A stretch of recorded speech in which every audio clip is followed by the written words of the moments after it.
बोले वृंदावन बिहारी लाल की जय। वर्तमान की स्थिति प्रत्येक स्त्री की, प्रत्येक पुरुष की एक ही शिकायत है, एक ही बात है कि ये आदमी गलत है, ये गलत बोलता है, गलत करता है, ये हमारी बात नहीं मानता। अगर पुरुष से कहा जाए तो पुरुष भी यही कहेगा कि ये पत्नी है हमारी, लेकिन जब से शादी हुई है न ये बात मानता है, न ये हमारी सुनती है, कुछ नहीं, सिर्फ एक दूसरे की बुराई करना है। सहन क्यों नहीं कर रहे? तो कहाँ तक सहन करेंगे भाई? तो यदि आपको दिख रहा है कि ये दोष है, तो आपको ये क्यों नहीं दिखता है कि हमारे में भी दोष है? यदि आपके पति को, आपके भाई को, आपके पड़ोस को, आपके रिश्तेदार को, आपके समाज को यदि आपके आचरण, आपका स्वभाव, आपका बोलना करना अच्छा नहीं लगता है, तो आपको ऐसा क्यों नहीं लगता है कि हाँ, हम में ये दोष है?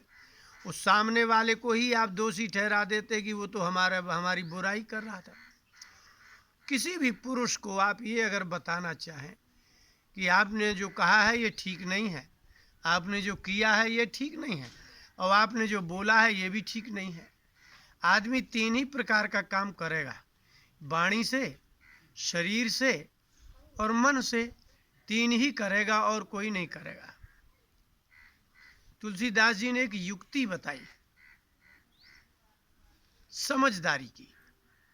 महात्मा ही युक्ति बताते हैं संसार में जीने की। आश्चर्य इस बात का है कि जिनके पास पत्नी है, जिनके पति है, पुत्र है, धन है, समाज है, उनको जीने का ढंग नहीं आ रहा है। लेकिन जिसके पत्नी नहीं है, पुत्र नहीं है, मित्र नहीं है, परिवार नहीं है, उस आदमी को पता चल रहा है। उससे पूछते हैं महाराज कैसे जिए? तो जीने का ढंग उसको आ रहा है जिसके पास कुछ नहीं है, और जिसके पास सब कुछ है उसको जीने का ही ढंग नहीं आ रहा। तुलसीदास जी ने एक युक्ति बताई कि आपको ये बात समझ लेना चाहिए कि ऐसा ही होता है। पति ऐसा ही होता है, पुत्र ऐसा ही होता है, मित्र ऐसा ही होता है, स्त्री ऐसी ही होती है, पुरुष ऐसा ही होता है, पशु ऐसा ही होता है, राजा ऐसा ही होता है, प्रजा ऐसी ही होती है। ये बात एक बार हृदय में धारणा कर लीजिए कि ये नहीं बदलेगा, ये ऐसा ही होता है। बालकांड के 7वें दोहा में तुलसीदास जी ने कहा कि संसार में कोई ऐसी वस्तु नहीं है जिसमें कोई दोष ना हो, और ना ही संसार में कोई ऐसी वस्तु है जिसमें गुण ही गुण हो। जड़ चेतन गुण दोषमय विश्व कीन करतार। करतार, इस संसार को बनाने वाले ने, कर्ता, जिसको हिंदी में करतार कह रहे हैं, वो संस्कृत में उसको कर्ता कहते हैं। करने वाले ने इस विश्व को जड़ और चेतन बनाया है। आप जो सब्जी खा रहे हैं वो जड़ है, और जो खाने वाला है वो चेतन है। आपका शरीर भी जड़ है। मच्छर आपके शरीर को खाते हैं। आप चले जाइए जंगल में तो शेर आपके शरीर का भोजन कर लेगा। तो जैसे सारा संसार भोजन है, ऐसे ही वो भोजन है शरीर भी। इसलिए बात ध्यान में रख लेना चाहिए कि भगवान ने जो इस संसार को जब बनाया तो जड़ चेतन गुण दोषमय, जो जड़ बना है उसमें भी गुण और दोष दोनों हैं, और जो चेतन है उसमें भी गुण है और दोष है, दोनों हैं। अब जैसे कोई वस्तु है, जड़ में ले लीजिए, तो वो जो जड़ है वो गुण क्या है? अगर वो औषधि के रूप में है तो वो गुण है ही, रोग को दूर करेगी। लेकिन अगर आप ज़्यादा भोजन कर जाएं, ज़्यादा खा जाएं, तो वो दोष ही कर देगी। संसार में प्रत्येक वस्तु, आप चाकू से सब्जी काटते हैं, अगर चूक जाएंगे तो वही चीज़, वही चाकू आपके शरीर को काट देगी, खून निकाल देगी। प्रत्येक वस्तु संसार की गुण और दोष वाली है। लेकिन अब ये बुद्धिमान व्यक्ति क्या बुद्धि है कि उसके गुण का उपयोग कहाँ करें और कहाँ उसका दोष होगा, ये देखने लायक है। जो हम लोग भोजन करते हैं उसमें गुण है, लेकिन अधिक कर जाए या विपरीत भोजन कर जाए तो उसका दोष है, हमारी मृत्यु भी हो सकती है। अब गुण दोष की देखिए परंपरा। जैसे एक पदार्थ में गुण है, औषधि दवाई है, यदि आप उसमें गुण देख रहे हैं कि ये रोग को दूर करती है, लेकिन अगर उसको विपरीत ढंग से सेवन कर लिया जाए अथवा अधिक कर लिया जाए तो उसका दोष भी है। इसी प्रकार से संसार की ऐसी कोई वस्तु नहीं है जिसमें ये गुण और दोष ना हो। अब ये गुण दोष, अच्छा व्यवहार क्या है, आप बुद्धिमान हो जाएं किसी तरह से तो आप अपनी बुद्धि से लगाएं कि इसका गुण का उपयोग करना है और ये नुकसान ना कर पाए, इसका दोष प्रकट ना हो पाए, तो आप बुद्धिमत्ता से उसको करिए।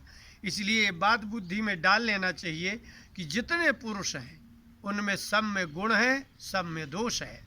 जितनी स्त्रियां हैं सब में गुण है, सब में दोष है। जितनी वनस्पति है सब में गुण है, सब में दोष है। काम भी दोष नहीं गुण है।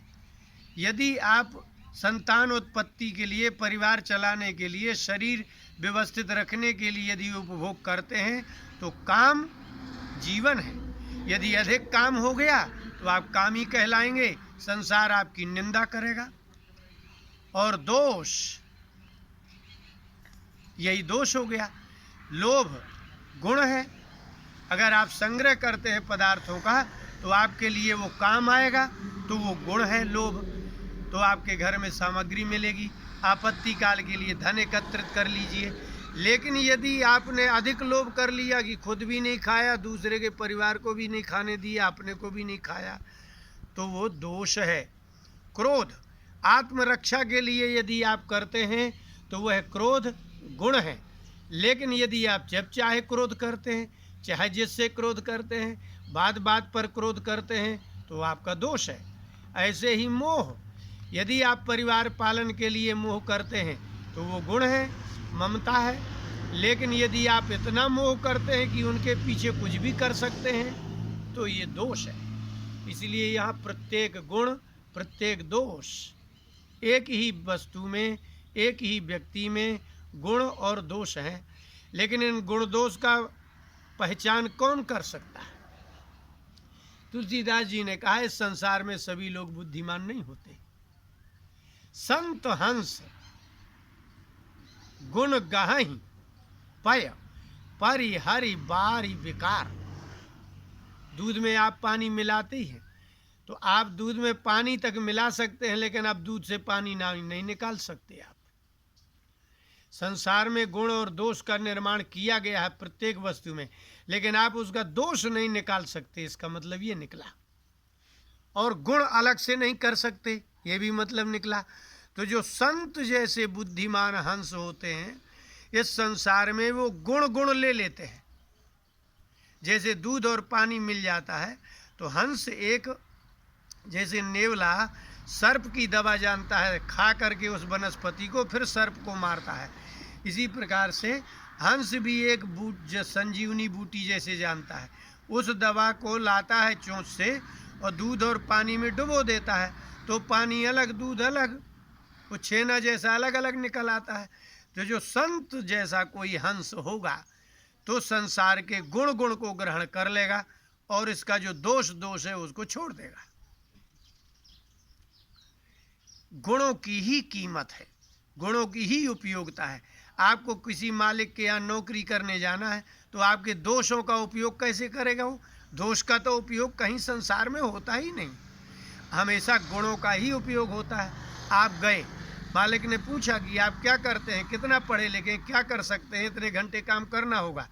आपके गुण को उसने लिया। आपको यदि 1 लाख रुपया तनख्वाह दे रहा है तो समझ लीजिए कि उसने 2 लाख आपकी बुद्धि से कमा लिए। 2 लाख में से 1 लाख आपको दे देगा, 1 लाख रख लेगा। संसार में दोषों का उपयोग नहीं होता, दोषों का नाश करना होता है। लेकिन प्रत्येक वस्तु यहाँ गुण और दोष में है। लेकिन जो संत हैं, ये संसार में के जितने दोष हैं, सभी प्रकार के, सभी जातियों में, सभी जीवों में जितना है, जैसे तुलसीदास जी ने एक गुण निकाला, सिय राम मैं सब जग जानी, बात समाप्त हो गई। कौन कुत्ता है, कौन बिल्ली है, कौन मनुष्य है, कौन ब्राह्मण है, कौन संत है, कौन दुष्ट है, कौन सज्जन है, ये बात विवेचन का है ही नहीं। सीधा है कि निज प्रभु मैं देखहीं जगत तो किसन करहीं विरोध। सीताराम सीताराम ही, ये जितनी स्त्रियां हैं वो सब सीता है, और जितने पुरुष है सब राम है। दोष है आप में, पुरुष में दोष है, स्त्री में दोष है, लेकिन तुलसीदास जी ने देखा कि इसका दोष नहीं है, ये प्रकृति का दोष है। इसमें जो आत्मा है, इसमें जो सहज गुण आत्मा का है, वो ही राम है, वो ही सीता है। शरीर का तो शरीर का निर्माण प्राकृतिक है, उसमें गुण भी है, दोष भी है। अब आप क्या कह रहे हैं, हमारे पति अच्छे नहीं हैं, हमारी सास अच्छी नहीं, आपको कोई अच्छा ही नहीं लग रहा है। तो अब जब आपको कोई अच्छा नहीं लगता है तो ये बता दीजिए आप किसको अच्छे लग रहे होंगे। यदि पुरुष कहता है कि ये भी बुरा है, ये भी बुरा है, ये भी बुरा है, तो सब बुरे हैं, तो तुम अकेले एक अच्छे कैसे हो सकते हो? तुम तो और ज़्यादा बुरे होगे, जबकि तुमने सबको बुरा ही कह दिया। इसलिए ये बात बुद्धि में डाल लेना चाहिए कि प्रत्येक वस्तु का गुण और प्रत्येक वस्तु का दोष होता है। मोबाइल है, इसमें गुण है, इसमें सभी वस्तुएं हैं। अगर आप उसका कैलेंडर देखना चाहते हैं, पंचांग देखना चाहते हैं, गणित करना चाहते हैं, कोई अच्छी से अच्छी वस्तु जानना चाहते हैं, तो आप गुण चाहिए तो ले लो, लेकिन उसमें दोष भी है। यदि आपकी बुद्धि दोष से भरी है तो आप वो भी देखते रहिए, तो मोबाइल का दूसरी तरफ उपयोग हो जाएगा। इसलिए ये बुद्धि में डाल लेना चाहिए कि हम किसी के दोषों को सहन करेंगे, तब हम किसी के गुणों का उपयोग कर सकते हैं। आप दोष नहीं देखेंगे ये तो कठिन बात है, लेकिन दोषों को सहिए और गुणों का उपयोग कर लीजिए। बुद्धिमानी इसी में है। बुद्धिमान कहते ही उसको हैं जो गुणों का उपयोग करता है और दोषों को छोड़ देता है। परिहरि बारी बेकार, ये जो दूध में पानी है ना, ये पानी ही बेकार है, और जो दूध है वो शुद्ध तत्व है। इसलिए संसार का शुद्ध तत्व आत्म तत्व है, और अशुद्ध तत्व है वो शरीर है, अशुद्ध तत्व वो मन है, अशुद्ध तत्व बुद्धि है, और वह व्यक्ति स्वभावोध्यात्म मुच्यते।